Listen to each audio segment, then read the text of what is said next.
할렐루야. 성경 읽는 부모학교 오신 여러분을 환영하고 축복합니다.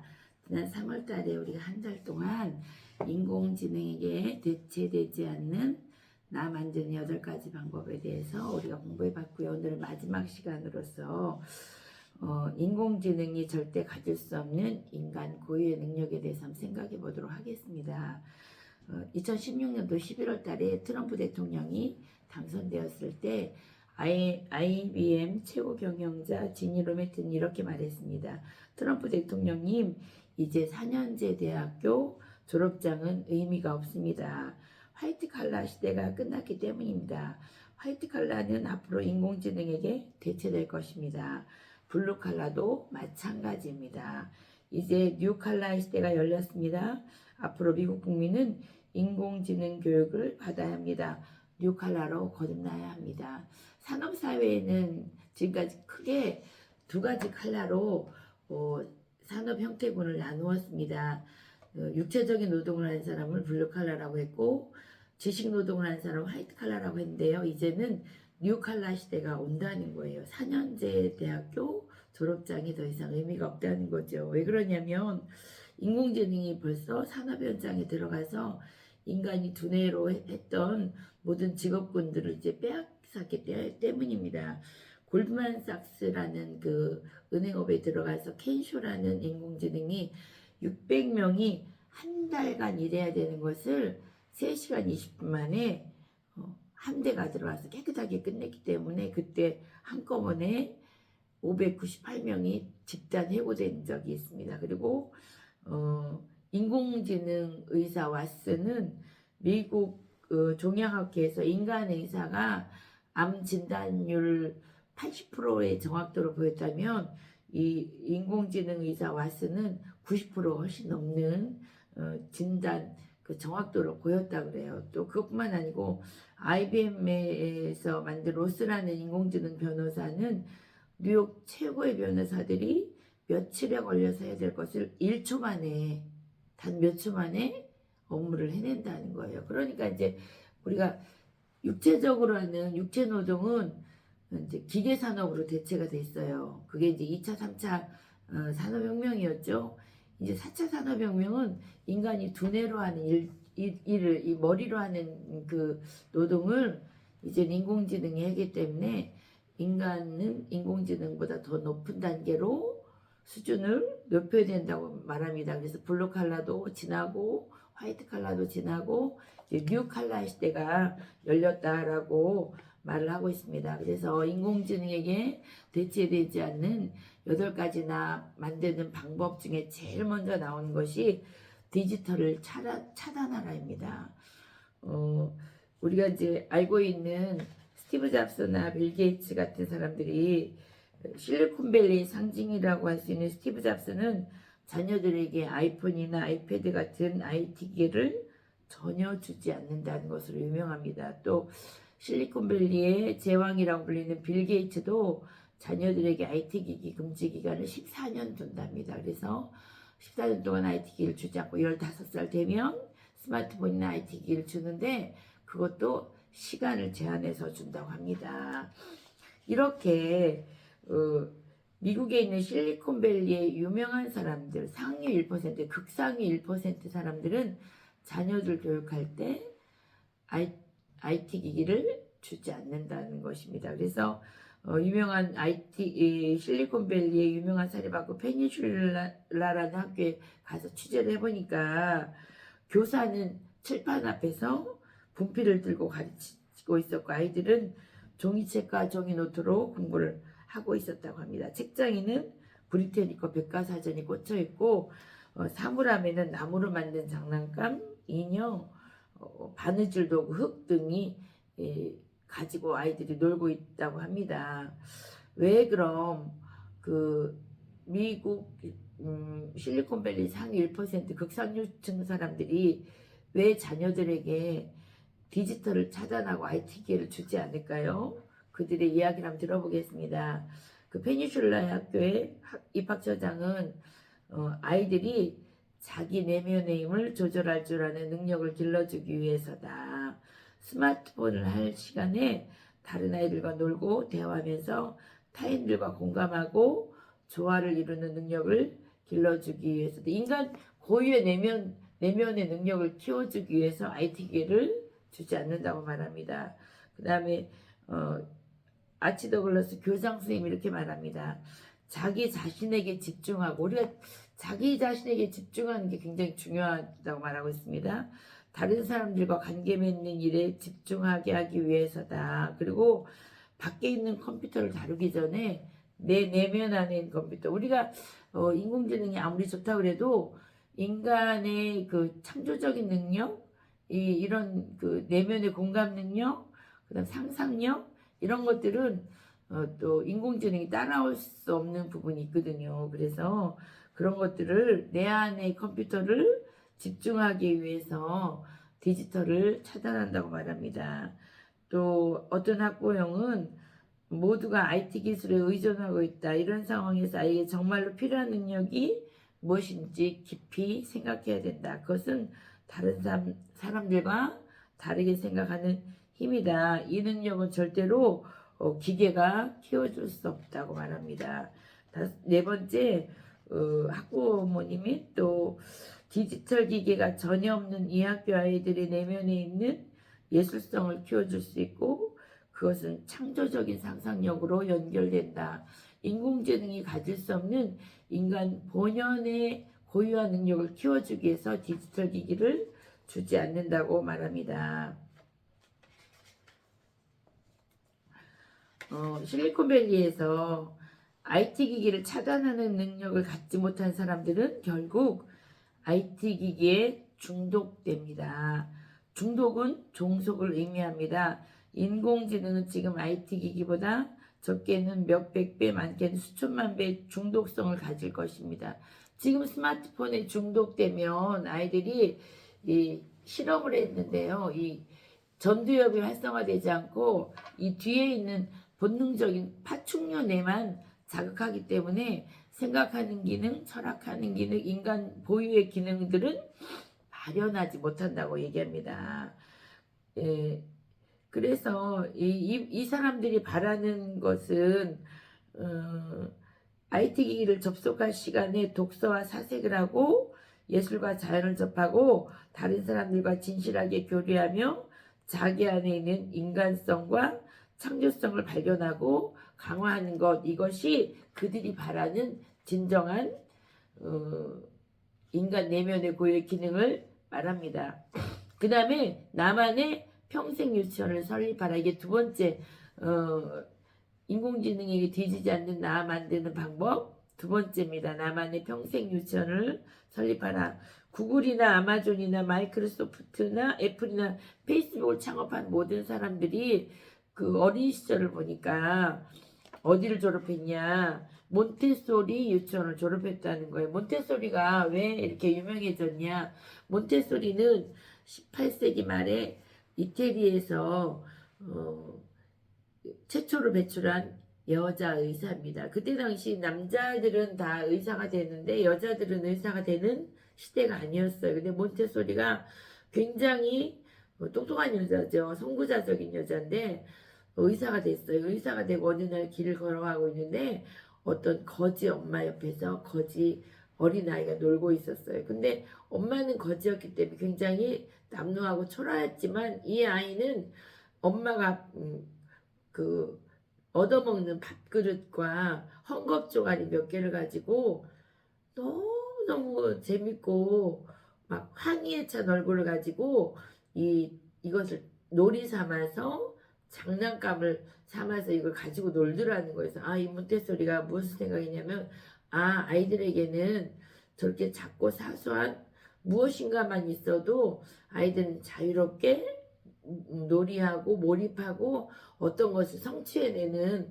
그런 놀라운 그런 탁월한 기술이 있구나. 그래서 아이들에게 몬테소리 도구를 만들어서 아이들이 유치원 시절을 자유롭게 선택하고 몰입해서 놀고 무엇인가 성취하는 이런 놀라운 기구를 만들었다는 거죠. 그래서 이 몬테소리 그 교육 교재가 그렇게 유명한데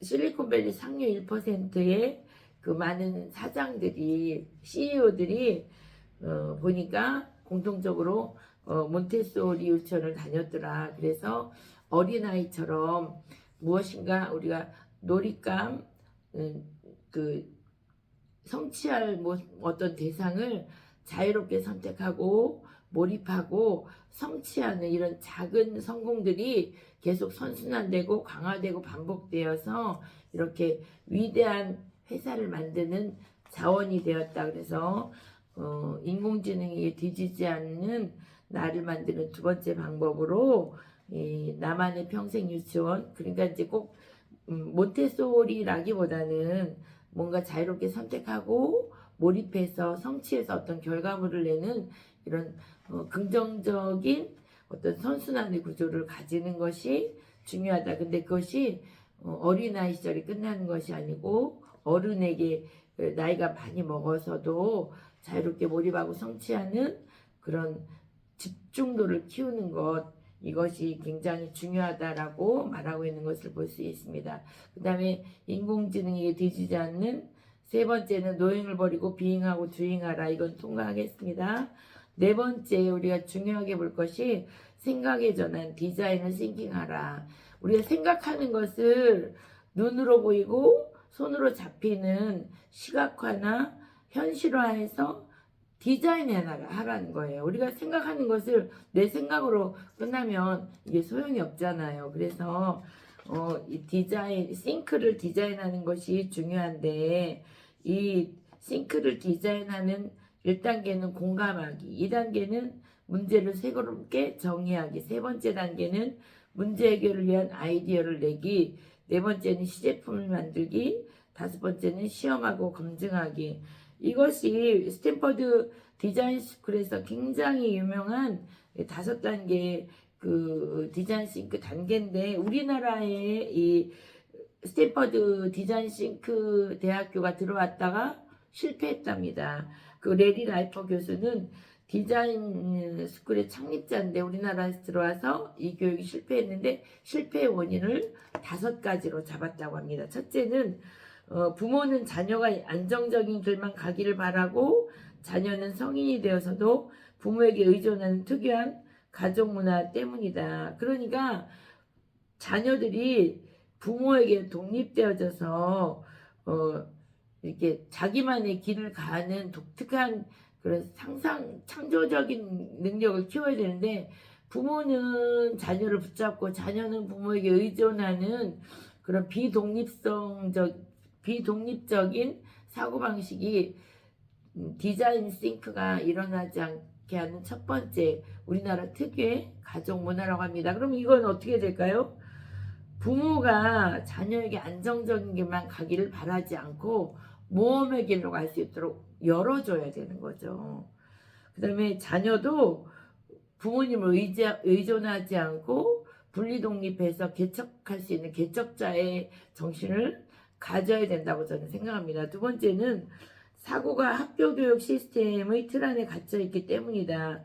우리 다음 세대 자녀들이 생각하는 싱크를 디자인하는데 싱크를 잘하고 싱크를 디자인해야 되는데 이 싱크가 한국 교육 시스템의 틀 안에 갇혀 왜 한국 교육이라는 게 아직도 지식 전달의 교육 위주로 그다음에 고착화된 교육 이런 교육이 시스템의 틀 안에 아직도 창의적이고 상상적인 그런 교육 시스템이 갖춰져 있지 않다 이런 얘기를 하는 거죠. 세 번째는 자신의 내면에 이미 창의성이 존재한다는 사실을 믿지 않기 때문이다. 우리에게는 무한한 가능성이 있고 무한한 창조력이 있는데 우리가 교육을 지식적인 논리 전달적인 교육을 했기 때문에 우리가 아직 창의성을 개발하거나 그걸 써먹어본 적이 없어서 창의성이 존재한다는 사실을 아직 믿지 않는다는 거죠. 이것이 참으로 우리가 발전시키고 개선해야 될 부분이 이런 데 있는 것 같습니다. 네 번째는 창조적인 인재가 되겠다는 절박한 마음이 없기 때문이다. 우리 부모에게 의존하고 기존 사회에 의존하고 이렇게 의존성이 있기 때문에 창조적인 인재가 되어야만 앞으로 인공지능 시대, 인공지능을 지배하고 더 높은 단계의 어떤 수준에 이르기 위해서는 반드시 창의성이 있어야 되는데, 창조적 인재가 되겠다는 절박한 마음이 없다. 왜? 사회에 의존하고 부모에 의존하기 때문에. 다섯 번째는 공감과 대화에 기반한 협력 문화가 없기 때문에. 우리는 유교 문화를 조선시대 500년을 가지고 있었고요. 유교 문화는 상명 하달입니다. 위에서 명령하면 밑에 사람들이 순종하는 거죠. 군대식 문화와 비슷합니다. 우리도 일제시대를 겪었잖아요. 일제시대는 군부 문화였잖아요. 그래서 군인처럼 위에서 명령하면 아래에서 순종해야 되기 때문에 공간과 대화에게 수직 문화가 발전하고 수평 문화가 발전하지 않았기 때문에 공간과 대화에 기반한 협력 문화가 없기 때문에 우리나라의 스탠퍼드 대학교 디자인 스쿨이 들어왔어도 결국 교육에 실패하고 떠났다는 겁니다. 그래서 이 4차 산업혁명 시대 때는 자유롭게 상상하고 또 몰입하고 어떤 성취하는 이런 독창적이고 개방적인 문화가 있어야 되는데, 우리나라가 아직도 그 지식 기반의 딱딱한 창의성이 없는 그런 교육 시스템을 가지고 전달받았기 때문에 이런 4차 산업혁명 시대 때는 교육의 개혁과 의식의 개혁이 있어야 된다고 이 레리 라이프 교수가 말하고 있는 것입니다. 결론을 읽어드릴게요. 한마디로 한국 사회 특유한 틀을 깨뜨리지 않는 한 제 아무리 스탠퍼드 디자인 스쿨의 싱킹을 열심히 배워봤자 창조적 공감을 할 수도 창조적 혁신을 일으킬 수도 없다는 것이다. 한국인은 획일화된 가정에서 태어나서 공부 중심의 획일화된 가정교육을 받다가 획일화된 학교에 들어가서 역시 공부 중심의 획일화된 학교 교육을 받는다. 그리고 획일화된 대학교에 들어가서 학점과 취업 중심의 획일화된 교육을 받다가 획일화된 직장에 취직해서 일 중심의 획일화된 삶을 산다. 그렇게 한국인은 대한민국이라는 거대한 기계구조 안에서 기계가 아닌 기계로 살아간다. 그 결과 한국인은 레리 라이퍼 교수가 지적한 디자인 싱킹을 무용지물로 만드는 5가지 요소를 모두 갖추고 있다. 3차 산업혁명 시대에는 기계처럼 살아도 괜찮다. 아니, 오히려 기계처럼 살수록 학교와 사회에서 더 인정받았다. 하지만 다 알다시피 4차 산업혁명 시대부터는 다르다. 지금 기계처럼 살아가는 사람들은 그들보다 훨씬 더 나은 기계, 즉 인공지능에게 대체될 것이다. 이렇게 이제는 인공지능을 지배하고 인공지능보다 더 나은 창조성이 있어야 되는데, 생각의 수준이 이제 많이 높아져야 되는데, 여전히 우리는 논리적이고 기계적인 문화와 기계적인 학습을 하고 있기 때문에 인공지능 시대에 이런 식으로 교육을 하고 교육을 받으면 인공지능에게 지배당하게 된다는 거죠. 결론을 말씀드리겠습니다. 하루에 1시간만이라도, 일주일에 하루만이라도 외부의 목소리가 아닌 내면의 목소리에 귀 기울이는 시간을 갖기를 원한다. 학교, 직장, 사회 리듬이 아닌 당신 자신의 리듬에 맞춰 생각하고 꿈꾸고 움직이는 시간을 갖기를 원한다. 그런 시간들이 축적되다 보면 당신은 자연스럽게 인간성을 회복할 수 있을 것이다. 아니, 당신의 기계가 아니고 인간임을 깨달을 수 있을 것이다. 바로 그 순간이 당신의 인공지능을 이기는 순간이다. 인공지능의 노예로 살아갈 미래가 인공지능의 주인으로 살아가는 미래로 바뀌는 순간이다. 우리가 지금 유튜브 시대에는 어떤 1인 지식 기업에 살고 있죠. 우리가 유튜브를 통해서 자기가 가진 모든 지식과 지능과 재능을 모든 사람과 공유해서 유튜브 방송만 하나만 잘해도 먹고 삽니다. 그런데 이젠 유튜브보다도 더 놀라운 지식 기반인 인공지능이 들어오게 되면 인공지능을 부릴 수 있는 더 높은 차원의 인간성과 창조적인 상상력, 공감 능력, 그 다음에 앞으로는 어떤 시대가 펼쳐질지 몰라요. 우리 시대만 해도 직업을 하나만 가지고 있어도 평생 직장이 됐거든요. 이제 우리 다음 세대들은 평생의 직업을 2-3번을 바꿔야 된다고 하고, 그 지금 10대 아이들은 어떤 세월이 올지 모르기 때문에 현실에 대처할 수 있는 그 공감적인 능력, 그 다음에 상상력, 창조 능력, 그 다음에 사고의 유연성. 디자인 싱크가 왜 우리나라 실패했냐? 생각이 너무 획일화되고 굳어 있다는 거예요. 사고가 유연성이 있어야 어떤 상황이 닥쳐도 그 상황에서 적절하게 우리가 새로운 직업으로 탈 수 있거든요. 이제 인공지능이 막 이제 더 우리 삶에 깊이 들어오면 우리가 지금까지 했던 머리로 했던 화이트 칼라들의 직업들을 뭐 교사, 은행, 변호사, 의사 이런 모든 직업들이 인공지능으로 많이 대체되고 이제는 지금까지 없던 새로운 직업으로 우리가 갈아타야 되는데 그 새로운 직업이라는 것은 우리가 지금은 알 수 없습니다. 우리 다음 세대 아이들이 이제 10년, 20년 지난 후에 새로운 직업을 갈아타기 위해서는 환경에 민감성이 있어야 돼. 그러므로 공감적인 능력이 있어야 되고, 그 다음에 사고의 유연성도 가져야 되고, 창조적인 상상력도 가져야 되고, 그 다음에 공감 능력, 인간성이 있어야 된다는 거. 그 공감 능력이 있어야 이 시대 사람들이 무엇이 필요한가 하는 감각적으로 깨닫죠. 이 시대에는 이것이 필요하구나 빨리 캐치해서 그것을 자기 직업으로 또한 자기 사업으로 구상해낼 수 있는 놀라운 그 적응력, 그 다음에 상상력 이런 것들이 창조적인 상상력이 우리 아이들에게 꼭 필요한 시대가 오고 있습니다. 우리는 뭐 은행원이면 은행원, 의사면 의사, 변호사면 변호사, 교사면 교사 이 화이트 칼라 시대에 우리 머리로만 가지고 사는 그 직업을 가지고 이제 평생을 살았습니다. 그러나 우리 다음 세대 아이들은 그런 직업들은 많은 부분 인공지능에게 넘겨주고 그거보다 더 새롭고 신박한 직업의 세계로 들어가야 됩니다. 그러므로 공감 능력, 사고의 유연성, 창조적인 상상력 이런 거를 가져야 다음에 필요한 직업으로 자기를 전환할 수 있습니다. 그러므로 어머니 학부형 여러분 우리 자녀들을 이제 지식 전달의 교육은 이제는 끝났습니다. 그래서 모든 하버드, MIT, 예일 모든 스탠퍼드 같은 모든 대학생들이 지금 새로운 교육으로 전환됐거든요. 우리들도 빨리 기존의 지식 전달의 교육은 이제 줄이시고 우리 자녀들에게 공감 능력, 인간성, 창조적인 상상력, 그다음에 사고의 유연성 이런 것들을 키울 수 있는 기본적인 자질을 양성해 주는 것 이것이 이 책이 말하는 바입니다. 진짜 10년, 20년 후의 직업의 세계는 지금으로서는 잘 알 수 없습니다. 그러나 그런 직업 어떠한 필요에도 즉각 직업을 만들어내고 창조할 수 있고 적응해낼 수 있는 유연한 사고방식을 가진 여러분과 자녀들이 되시기를 주님의 이름으로 축복합니다.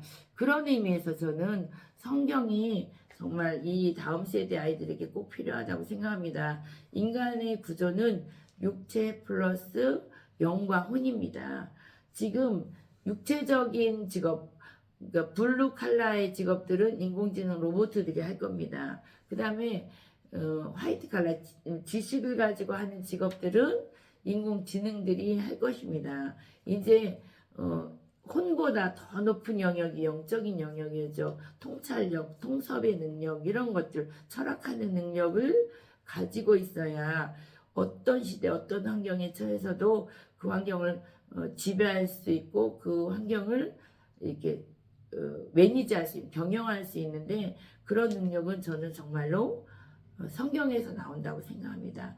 저와 여러분은 성경을 많이 읽고 다음 세대 아이들에게도 꼭 성경 읽히기를 당부드립니다. 이번 4월달은 인공지능에 대체되지 않는 나 만드는 8가지 방법에 대해서 생각해 보았습니다. 이제 4월달에는 감정 코칭 여기 부제목에 보면 아이와 마음을 나누는 마법의 기술 감정 코칭입니다.